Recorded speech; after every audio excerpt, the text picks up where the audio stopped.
This is the BBC Home Service. Tonight's talk is by the Prime Minister, the Right Honourable Neville Chamberlain. He is speaking on the war and ourselves. The Prime Minister.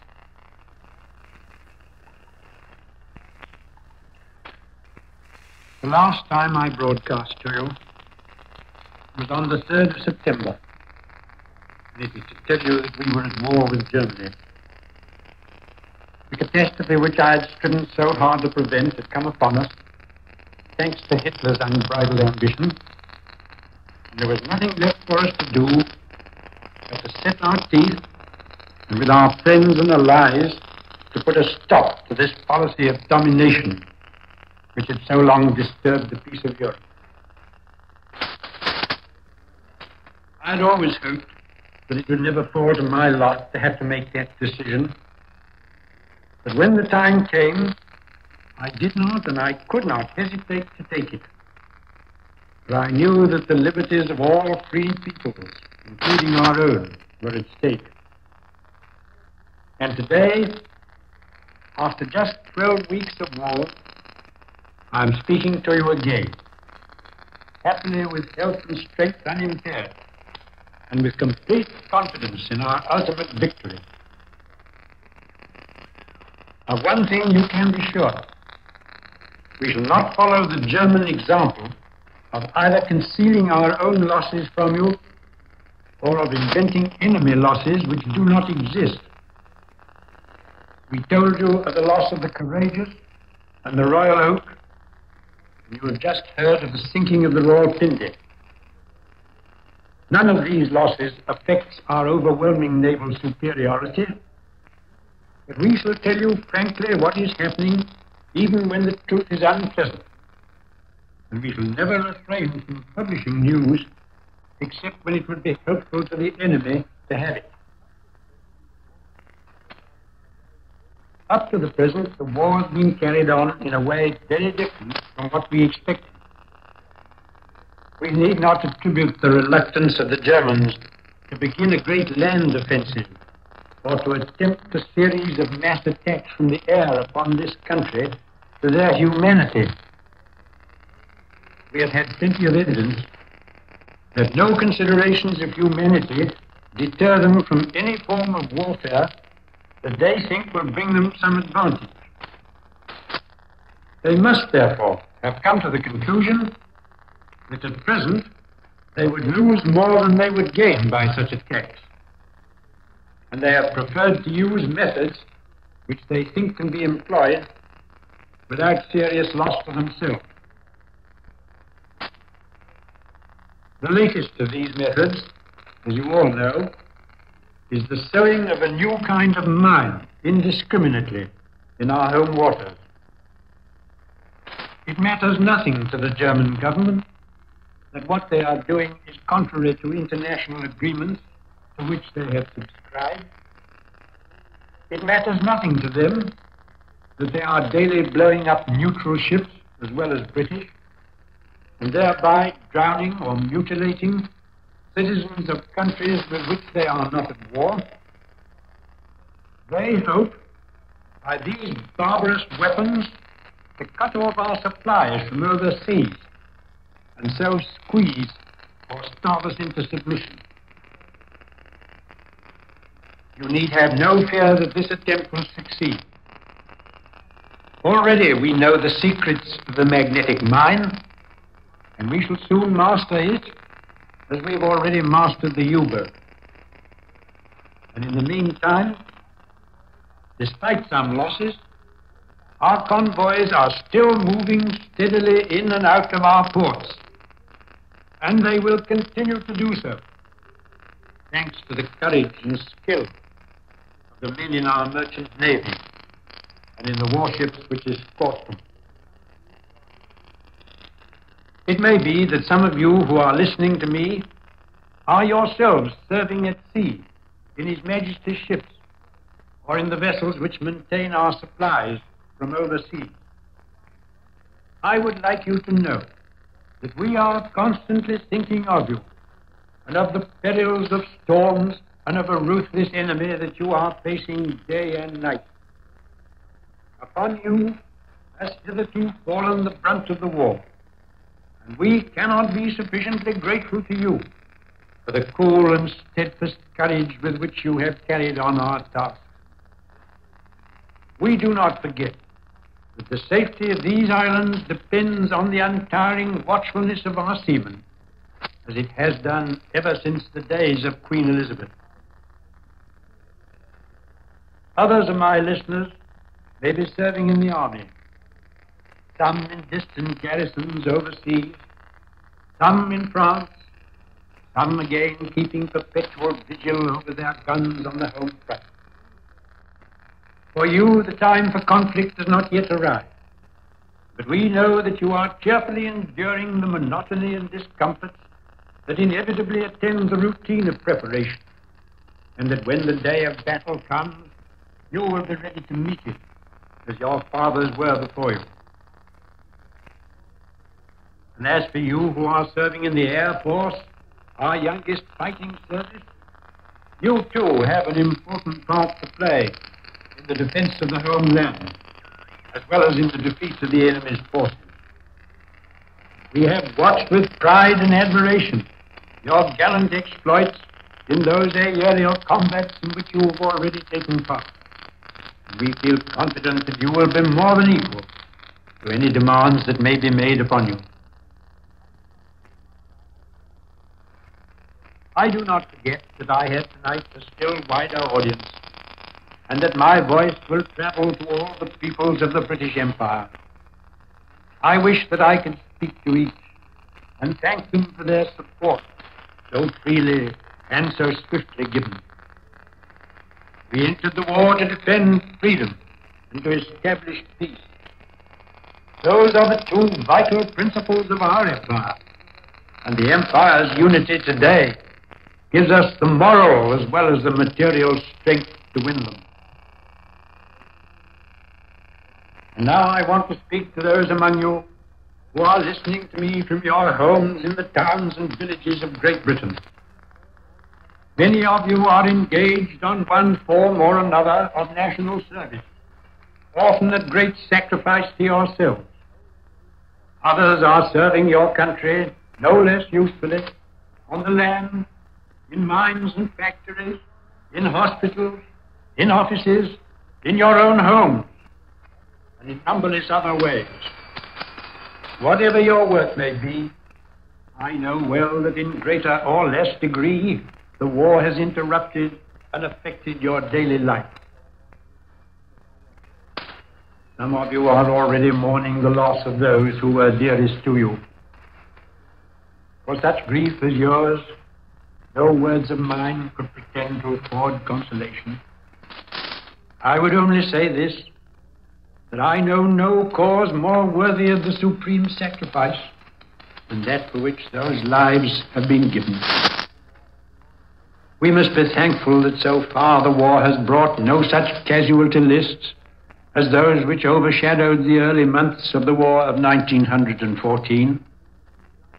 But there must be few to whom it has not meant anxiety or disturbance of mind, discomfort, material loss, or even severe hardship. Husbands and wives have been separated from one another or from their children. Home arrangements have been upset by having to village strangers or children accustomed to different ways of living. Businesses have been dislocated. Hard-done practices have had to be abandoned. Buildings have been commandeered at short notice and at great inconvenience to their owners and occupants. Heavy taxation has cut into incomes and imposed severe restriction upon expenditure. Then again, there are the daily irritating inconveniences of restrictions of various kinds, not forgetting the blackout and the difficulty and discomfort of traveling. Most of these hardships and inconveniences have been brought about by the necessity of providing against attacks from the air. Some of them may seem now to have been unnecessary, since the air raids have not taken place. But if they had come, as everyone expected, and had found us unprepared, you would have rightly blamed the government for its neglect. Even now, we cannot assume that the Germans will not change their tactics and make a sudden attack from the air upon this country. We must not, therefore, rashly dispense with our safeguards, but we are constantly revising the existing restrictions, and we shall certainly relax them whenever we feel that we can do so without undue risk to the public safety. I do not think I need say more about restrictions which are imposed only in the general interest, and which I am sure will be cheerfully borne if they help to bring us victory.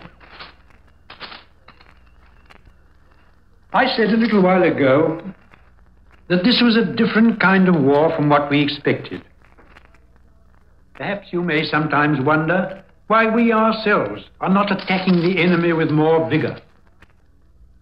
Well, I would remind you that the art of war consists in bringing the greatest possible force to bear at the right place and at the right time. In our case, the place and time will be decided by those who are responsible for the strategy of the Allies. But in the meanwhile, we are not losing anything by delay, but time is on our side. Every week that passes by intensifies the pressure upon Germany of the Allies' blockade, which is slowly but surely depriving her of those materials which are essential to the successful prosecution of a modern war, and which she cannot produce within her own borders. How different is the position of the Allies, who have at their disposal, within the empire or elsewhere, unlimited resources in men and material. Such advantages they are bound to win in the end. And the only question is how long it will take them to achieve their purpose. That brings me to the last point I want to make. What is the purpose for which we are today standing side by side with our French and Polish allies? The question has been answered over and over again by myself, by Monsieur Daladier, by Lord Halifax, and other members of the government. One would think that there could be no doubt about it. But there are still questioners who feel that we have not yet sufficiently defined our aim. In my own mind, I make a distinction between war aims and peace aims. Our war aim can be stated very shortly. It is to defeat our enemy. And by that I do not merely mean the defeat of the enemy's military forces. I mean the defeat of that aggressive, bullying mentality which seeks continually to dominate other peoples by force, which finds a brutal satisfaction in the persecution and torture of inoffensive citizens, and in the name of the interests of the state, justifies the repudiation of its own pledged word whenever it finds it convenient. If the German people can be convinced that that spirit is as bad for themselves as for the rest of the world, they will abandon it. If we can secure that they do abandon it without bloodshed, so much the better. But abandoned it must be. That is our war aim. And we shall persevere in this struggle until we have attained it. When we come to peace aims, we are dealing with something to be achieved in conditions we cannot at present foresee. Our definition of them can therefore only be in the most general terms, but there can be no harm in declaring the broad principles on which we should desire to found them. Our desire then, when we've achieved our war aim, would be to establish a new Europe. Not new in the sense of tearing up all the old frontier posts and redrawing the map according to the ideas of the victors, but a Europe with a new spirit, in which the nations which inhabit it will approach their difficulties with goodwill and mutual tolerance. In such a Europe, fear of aggression would have ceased to exist, and such adjustments of boundaries as would be necessary would be thrashed out between neighbors, sitting on equal terms round a table, with the help of disinterested third parties, if it were so desired. In such a Europe, it would be recognized that there can be no lasting peace unless there is a full and constant flow of trade between the nations concerned. For only by increased interchange of goods and services can the standard of living be improved. In such a Europe, each country would have the unfettered right to choose its own form of internal government, so long as that government did not pursue an external policy injurious to its neighbors. Lastly, in such a Europe, armaments would gradually be dropped as a useless expense, except in so far as they were needed for the preservation of internal law and order. It is obvious that the establishment of this utopian Europe, which I have briefly sketched out, could not be the work of a few weeks or even months. It would be a continuous process, stretching over many years. Indeed, it would be impossible to set a time limit upon it. The conditions never cease to change, and corresponding adjustments would be required if friction is to be avoided. Consequently, you would need some machinery capable of conducting and guiding the development of the new Europe in the right direction. I do not think it necessary, nor indeed is it possible, to specify at this stage the kind of machinery which should be established for this purpose. I merely express the opinion that something of the sort would have to be provided, and I would add my hope that a Germany animated by a new spirit might be among the nations which would take part in its operations. There, then, for the present, I leave the peace aims. And once more, I would remind you that before we can begin to translate them into action, we have got first to achieve our war aim and win the war. In that purpose, members of the British Commonwealth are united as they never have been before in all our history. Let us then gird up our loins, confident in our own tenacity and resolute in our determination.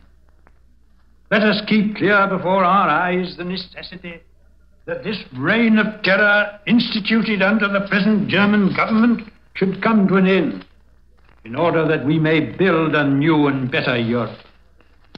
We know that in this great struggle we are fighting for the right and against the wrong. Let us then go forward with God's blessing on our arms, and we shall prevail.